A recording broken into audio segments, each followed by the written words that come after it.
Bem-vindo à Nota 20 desta semana, programa da Rádio Observador em parceria com a Iniciativa Educação. Olá, professor Nuno Crato. Ora viva, aqui estamos de novo.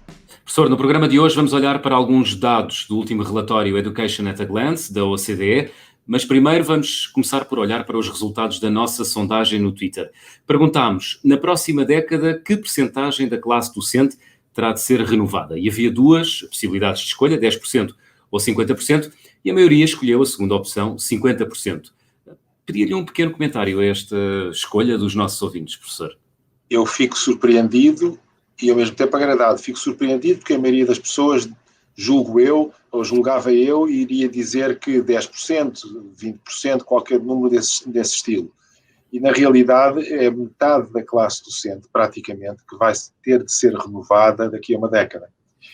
E porquê é que eu fico contente? Fico contente porque, pelos vistos, há consciência disso. E esse é um problema grande, e, em minha opinião, é um problema central na educação a médio prazo e é um problema que tem que ser enfrentado. Mas a nossa convidada certamente vai falar também desse problema.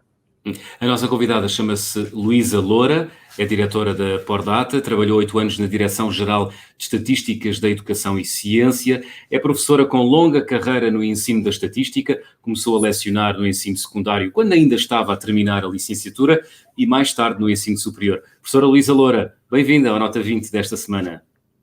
Boa tarde, obrigada pelo convite. Professora, vamos começar pelo último relatório da OCDE, o Education at a Glance. Há milhares de dados nesse relatório, é impossível olhar para todos. Vamos começar pelo ensino profissional. Em relação a este tipo de ensino, as conclusões não são muito animadoras, ou são? Mais ou menos, é preciso animadoras para Portugal, não é? Porque a história do ensino profissional no resto da Europa já é longa, não é? Portugal é que depois, principalmente, desde sempre, um bocadinho, mas depois logo a seguir ao 25 de Abril, houve uma descontinuidade, digamos, de diversificação da oferta no ensino secundário, e isso acabou por se refletir também nos elevados níveis de abandono escolar que Portugal passou a ter, apesar da massificação do ensino. O ensino profissional em Portugal começou a crescer e a ganhar corpo, e toda a dinâmica de construção dos cursos, que também não é muito simples, começou a ganhar corpo a partir de 2006, 2007. A percentagem de alunos no ensino nestas vias profissionalizantes chegou, era de cerca de 39%, 39-40% em 2011, chegou aos 44% em 2014, mas daí em diante tem sempre vindo a descer um bocadinho e nestes últimos dados está novamente nos valores de 2011, ou seja, 39% dos alunos que estão no ensino secundário estão em vias profissionalizantes, e os restantes estão nos que nós aqui chamamos científico-humanísticos, mas que neste relatório da Education at a Glance são considerados como os cursos gerais, não é? O ensino geral.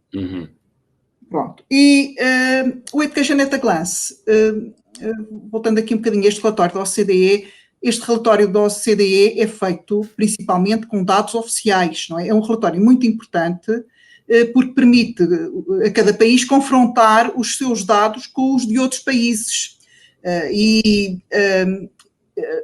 A informação é muita, e em cada ano o Education at a Glance vai apostando em tópicos um bocadinho diferentes. Há alguns que eles põem sempre, mas depois reforçam mais alguns tópicos. E este ano o tópico das vias profissionalizantes é fortíssimo.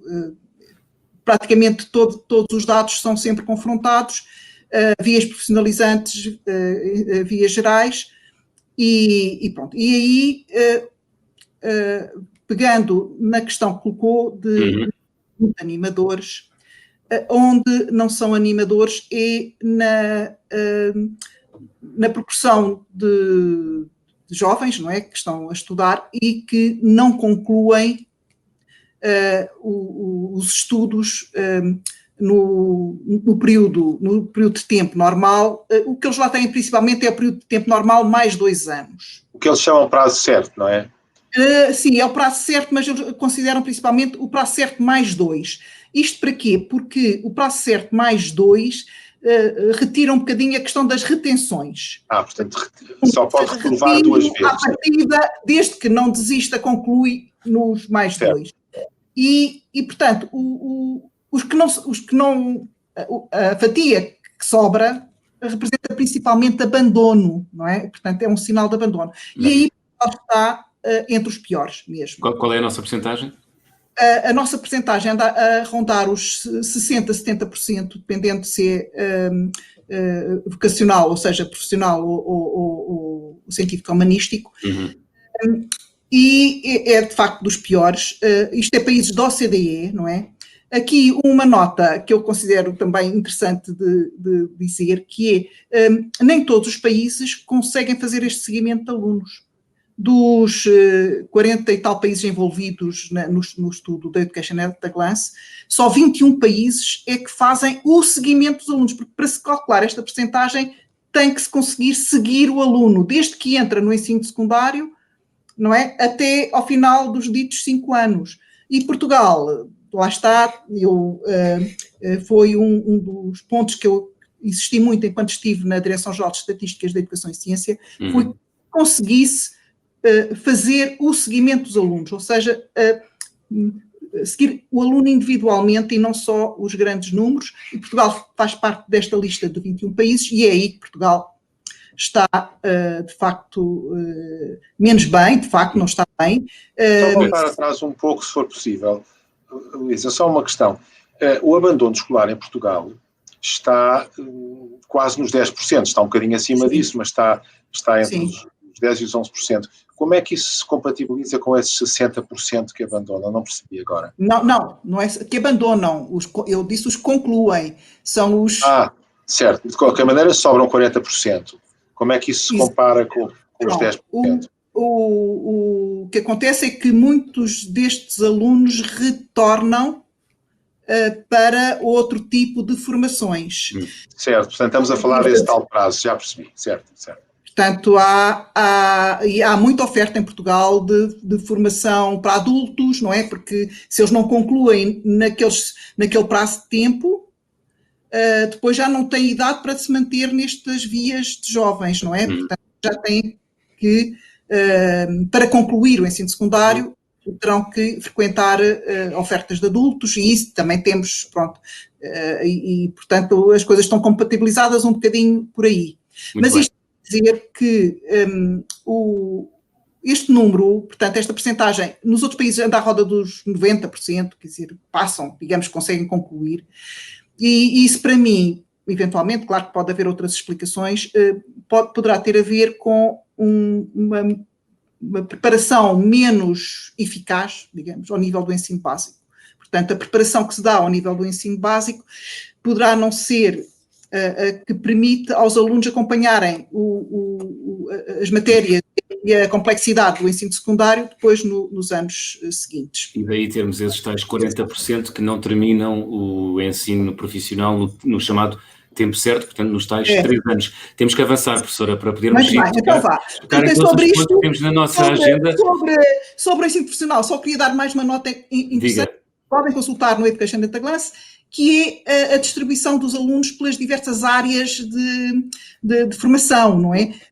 Portugal é o país que tem uma distribuição mais equilibrada. Temos mais ou menos a mesma proporção na parte da construção, maquinarias, equipamentos, na gestão, da administração, na parte da saúde, na parte da informática, na parte dos serviços, e isso é uma característica de Portugal também. É um dado curioso que eu apelo a que também vão espreitar lá no Education at a Glance. Muito bem. Pela primeira vez neste relatório, a OCDE traz dados sobre a empregabilidade, consoante a escolaridade.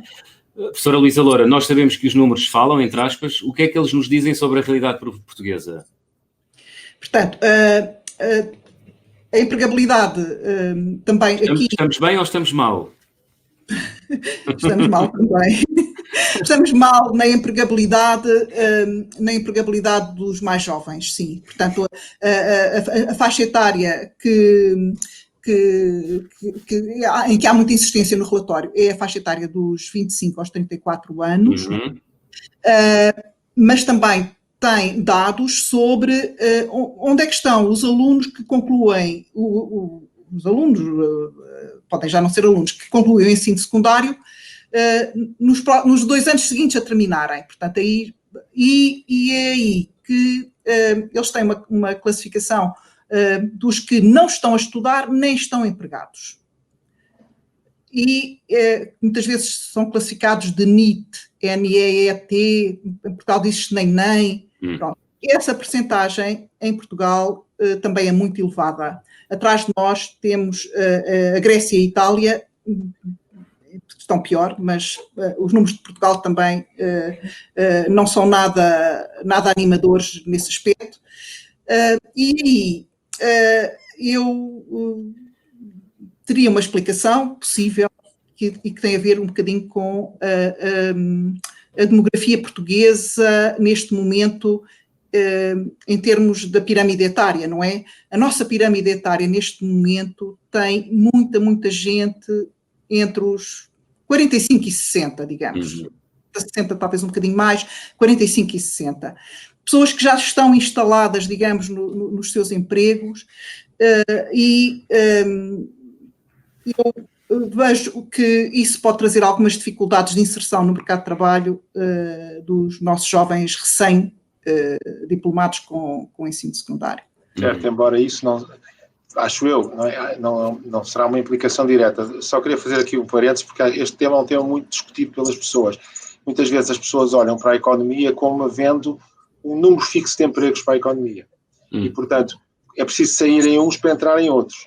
E não é exatamente assim. Aliás, isto em economia chama-se de labor lump fallacy, ou seja, a falácia do bocado de trabalho. O que naturalmente se passa é que existe, era preciso fazer uma discussão económica sobre isto, o que naturalmente se passa é que existe muita rigidez no mercado de trabalho e pouca criação de novas empresas para esses jovens, para eles terem trabalho, mas isso já nos ultrapassa aqui um bocado. De qualquer maneira, a preparação, eles estarem preparados para entrar no mercado de trabalho, que é aquilo da parte da educação que nos importa, é que nos interessa discutir. Vamos avançar, já falou a professora da faixa 25, 34 anos. É uma faixa etária que lhe saltou à vista neste relatório, porquê? É uma faixa etária que tem sido de grande importância na educação, não é? É a faixa etária dos jovens adultos que, à partida, na sua grande generalidade, já não está a estudar. Nessa faixa etária já terminaram toda a formação clássica, digamos, desde o início da escola até o ensino superior. E, portanto, essa faixa etária reflete, o que se passa nessa faixa etária reflete muito o que irá acontecer nos anos futuros, em termos da prioridade da população. No caso português? O caso português é um caso muito interessante. Portanto, os dados aí mostram o seguinte: Portugal, em 2009, tinha 60% dos residentes com essas idades sem o ensino secundário. Portanto, nem sequer o ensino secundário tinham. Neste momento, portanto, em 2019, já são só 30%. Portanto, houve um salto.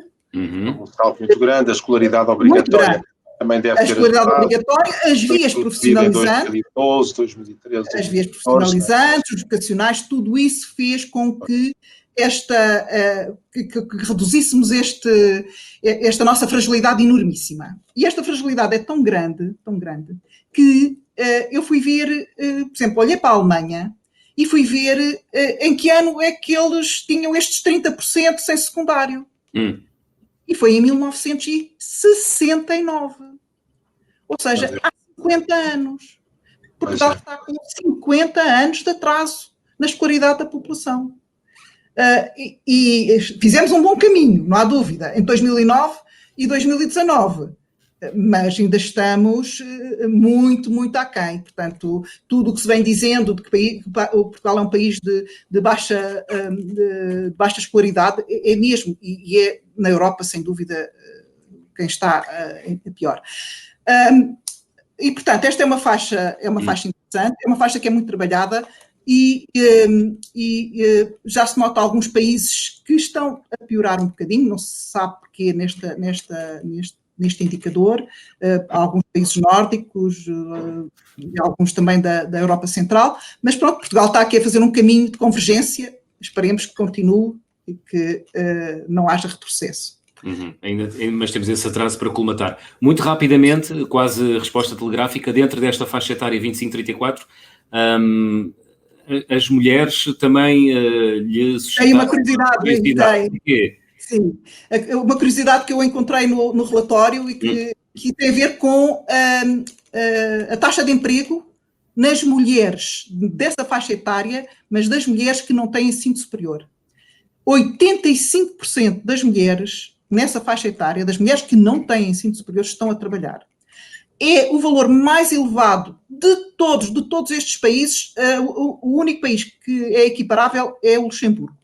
Todos os países têm valores, mas muitíssimo mais baixos. Quer dizer, 60%, 50%, a Portugal 85%. 85% é o usual para os homens nesta faixa etária.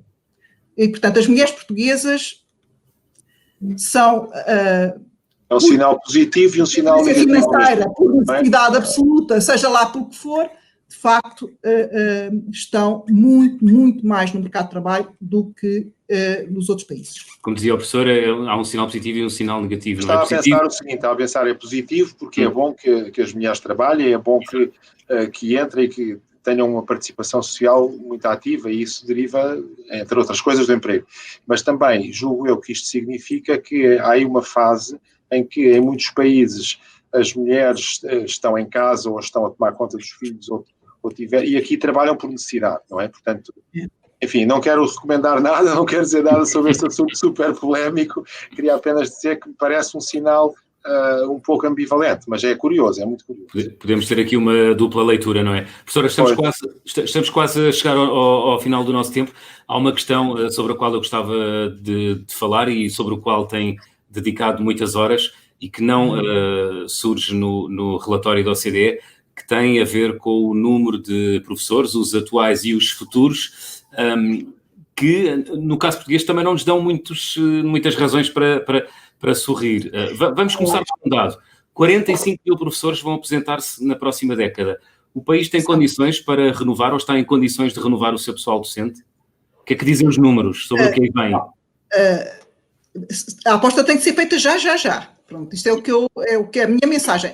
Atenção, são 45 mil em cerca de 50 mil de professores de quadro. Portanto, os 50%, de facto, são 50% dos professores de quadro.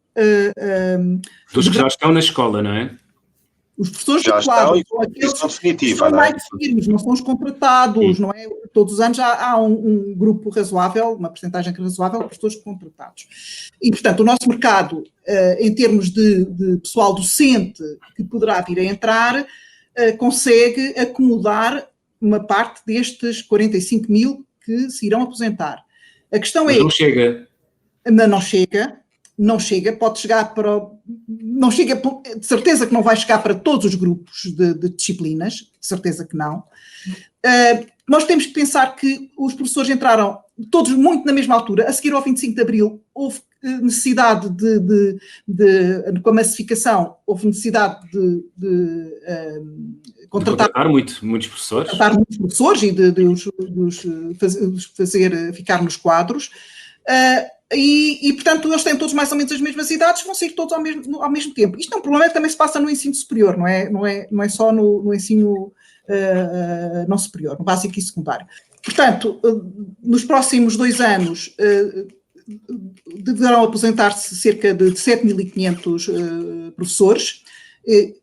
Significa que o problema está à porta, mas nos outros anos que seguem serão cerca de 5.000 ano a ano e não uniformemente para todas as áreas disciplinares. Portanto, é um momento ótimo para se apostar numa boa formação de professores no ensino, nos mestrados e nas escolas de formação de professores.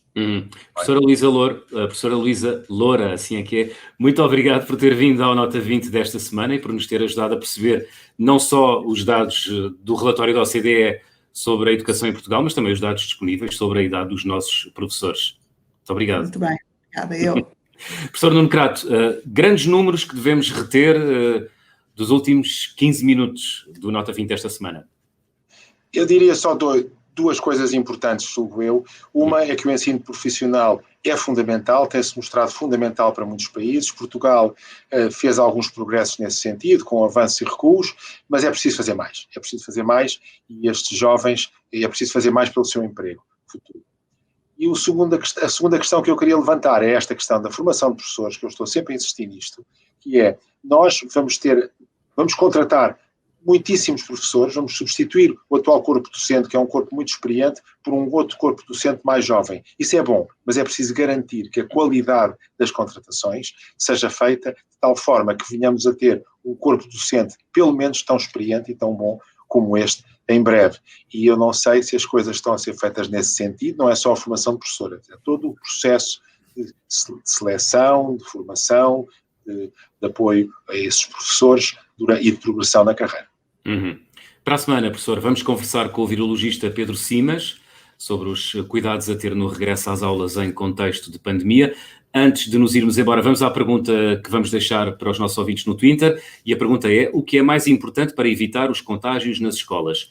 Usar máscaras, opção 1, ou opção 2, lavar as mãos frequentemente. Professor Nuno Crato, até para a semana. Até para a semana.